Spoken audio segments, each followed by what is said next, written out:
রাতের অন্ধকার মুহূর্তে ঈশ্বরের বাক্য আমাদের শান্তি দিতে পারে।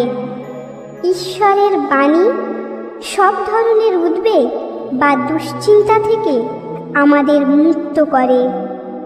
বেশ কিছু বাইবেলের বাক্য আছে যেগুলি রাতের বেলা আমরা পড়তে বা শুনতে পারি, যে বাক্যগুলি আমাদের স্মরণ করিয়ে দেয় ঈশ্বর রাত্রিকালেও আমাদের সুরক্ষা করেন। আমাদের নিদ্রার সময়ও তিনি আমাদের পাশে থাকেন। তার কথা জীবন্ত, সক্রিয় ও শক্তিশালী এবং তা তরবারির চেয়েও তীক্ষ্ণ। ঈশ্বরের বাক্যই একমাত্র জিনিস যা মানুষের জীবনে সত্যিকারের শান্তি আনতে পারে, তা দিনের উজ্জ্বলতার মধ্য দিয়ে হোক বা রাতের অন্ধকারে।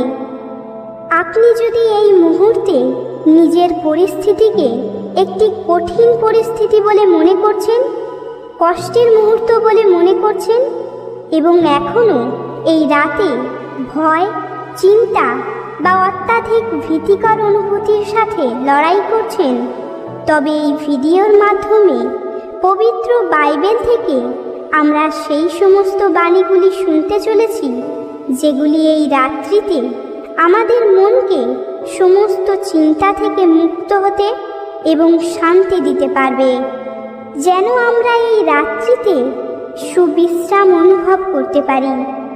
তাই চলুন বন্ধুরা, ভিডিওটি শুরু করা যাক।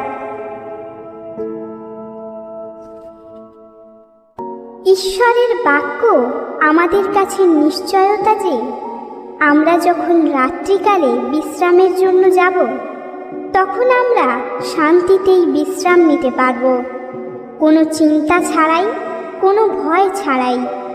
কারণ স্বয়ং ঈশ্বর আমাদের রক্ষক, আমাদের প্রহরী। আমাদের উপর কোনো প্রকার অমঙ্গল তিনি ঘটতে দেবেন না। প্রবচন গ্রন্থ 3 অধ্যায় 19 থেকে 24 পদ বলে যে ঈশ্বর প্রজ্ঞার শক্তিতে পৃথিবীর ভিত্তি স্থাপন করেছেন, বুদ্ধি দ্বারা আকাশমণ্ডল সংস্থিত করেছেন। তার পরম জ্ঞানের শক্তিতে মেঘ থেকে শিশির ঝরা শুরু হয়েছিল। বৎস আমার, সৎ বুদ্ধি ও সৎ বিবেচনা অন্তরে পোষণ করো, ওই দুটি হয়ে উঠবে জীবনের উৎস তোমার। তুমি তখন নির্ভয়ে পথ চলতে পারবে, কোনো ভয় নিয়ে তখন তোমায় শুতে হবে না, এবং শোবার পরে শান্তিতেই ঘুমোতে পারবে তুমি। আপনি কি জানেন, ঈশ্বরের একান্ত আকাঙ্ক্ষা হলো মানুষ যেন শান্তিতে থাকতে পারে। প্রভু যিশু পুনরুত্থানের পর এবং তার স্বর্গারোহণের আগে যখন তিনি শিষ্যদের দেখা দিয়েছিলেন, তখন তার প্রথম কথাই ছিল, তোমাদের শান্তি হোক। শান্তি যা সব মানুষই পেতে চায়, যাকে এই পৃথিবীর কোনো কিছুর সাথেই তুলনা করা যায় না এবং যাকে টাকা দিয়েও কেনা যায় না। শুধু প্রভুই আমাদের এই শান্তি দিতে পারেন। তাই যোহন 14 অধ্যায় 27 পদে প্রভু যিশু বলেন, তোমাদের জন্যে শান্তি রেখে যাচ্ছি, তোমাদের দিয়ে যাচ্ছি আমারই শান্তি। এ সংসার যেভাবে শান্তি দেয়, সেইভাবে আমি তা দিয়ে যাচ্ছি না। তোমাদের হৃদয় যেন বিচলিত না হয়, যেন শঙ্কিত না হয়। শিশু যেমন মায়ের কোলে নিরাপদেই থাকে এবং সুরক্ষিত বোধ করে, আমরাও তেমনি ঈশ্বরের কাছে সুরক্ষিত। তাই সামসঙ্গীত 4 অধ্যায় 6 থেকে 8 পদ বলে, অনেকেই বলে, আমাদের কেই বা দেবে সুখের সন্ধান। ওগো ঈশ্বর, আমায় তো দিয়েছ তুমি কত বেশি সুখ। শান্তিতেই শয়ন করি, শান্তিতেই নিদ্রা যাই আমি। শুধু তোমারই জন্যে আমি থাকি নিরাপদে। ভয় হলো একটি মানসিক ভারসাম্যহীনতা, যা একজন মানুষকে অস্থির করে তোলে। আর এই ভয় আমাদের জন্য যে ক্ষতিকর ঈশ্বর তা ঈশ্বর জানেন। তাই 2 তিমথি 1:7 বলে, ঈশ্বর আমাদের অন্তরে যে আত্মা দিয়েছেন তা তো ভীরুতার আত্মা নয়, বরং শক্তির, প্রেমের ও সুবুদ্ধির আত্মা দিয়েছেন। ঈশ্বরের বাক্যই একজন মানুষের কাছে নিশ্চয়তা ও আশা যে কোনো পরিস্থিতিতেই আমাদের উদ্বিগ্ন হয়ে পড়া উচিত নয়। তাই ফিলিপিও 4:6-7 বলে, তোমরা কোনো কিছুতেই চিন্তিত হও না, বরং ঈশ্বরের কাছে প্রার্থনা ও মিনতি জানিয়ে আর সেই সঙ্গে ধন্যবাদও জানিয়ে তাঁর কাছে ব্যক্ত করো তোমাদের যা কিছু আবেদন। তাহলে সেই যে শান্তি যা সমস্ত ধারণার অতীত, স্বয়ং ঈশ্বরের সেই শান্তি খ্রিস্ট যিশুর আশ্রয়ে তোমাদের মন প্রাণ ঘিরে রাখবে।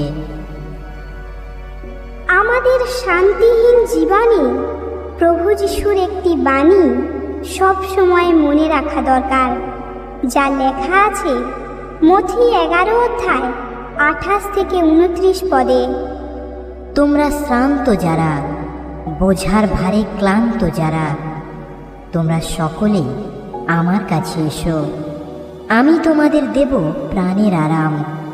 তোমরা কাঁধে তুলে নাও আমারই জোয়াল, আমারই শিষ্য হও তোমরা, কারণ আমি যে কোমল বিনম্র হৃদয় আমি, দেখো পাবে তোমরা প্রাণের আরাম। প্রভু যিশুর স্বর্গারোহণের পর শিষ্যেরা যখন বাণী প্রচারের কাজ শুরু করেছেন, এমন সময় একদিন পিতর ও যোহন মন্দিরে প্রার্থনার জন্য গিয়েছিলেন। আর সেখানে জন্ম থেকে খোঁড়া একটি লোক ছিল, যে মন্দিরে ভিক্ষা করত। পিতর ও যোহন মন্দিরে প্রবেশ করতেই সে তাদের কাছে ভিক্ষা চাইল। তখন পিতর তাকে বলেছিলেন, সোনা বা রূপো কিছুই নেই আমার, তবে আমার যা আছে তোমাকে তাই দিচ্ছি। আমি নাজারেথের যীশু খ্রিস্টের নামে বলছি, হেঁটে বেড়াও। আর সঙ্গে সঙ্গে সেই লোকটি লাফিয়ে উঠে হাঁটতে লাগলো। বন্ধুরা, যিশু নাম এতই শক্তিশালী, তাই ফিলিপিও 4:13 বলে, খ্রিস্ট যিশু যিনি আমার শক্তিদাতা, তার আশ্রয়ে আমি সব কিছুই করার ক্ষমতা রাখি। যে কোনো কাজ আমরা করি না কেন, যদি তা ঈশ্বরের সাথে সংযুক্ত না হয় তবে তা অর্থহীন। তাই সামসঙ্গীত 127:2 বলে, বৃথাই তোমাদের এত ভোরে ওঠা, এত রাতে শয়ন করা, দুমুঠো অন্যের জন্যে এত কষ্ট করা। ঈশ্বরের প্রিয়জন যারা, তারা ঘুমোলেও তিনি তো মিটিয়ে দেন তাদের সকল প্রয়োজন। ঈশ্বরের বাক্য আমাদের মনে করিয়ে দেয় যে আমরা যে কোনো পরিস্থিতিতেই ঈশ্বরের ওপর আস্থা রাখতে পারি। তাই সামসঙ্গীত 56:3-4 বলে, যখন আমি ভয় পাই তখন ভরসা রাখি তোমারই ওপর, স্বয়ং ঈশ্বরেরই ওপর ভরসা রাখি আমি, তাই তো কিছুই করি না ভয়। যে মানুষ ভালোবাসে ঈশ্বরকে, তার সাথেই যে মানুষ অনন্তকাল থাকতে চায়, ঈশ্বরও চান তাদের খুশি করতে। তাই প্রত্যাদেশ গ্রন্থ 22:5 বলে, সেখানে রাত আর আসবে না কখনো, কোনো প্রদীপের আলো কিংবা সূর্যের আলোর প্রয়োজনও হবে না সেখানে, কারণ প্রভু ঈশ্বর তখন সবার ওপর ছড়িয়ে দেবেন তার আপন আলো।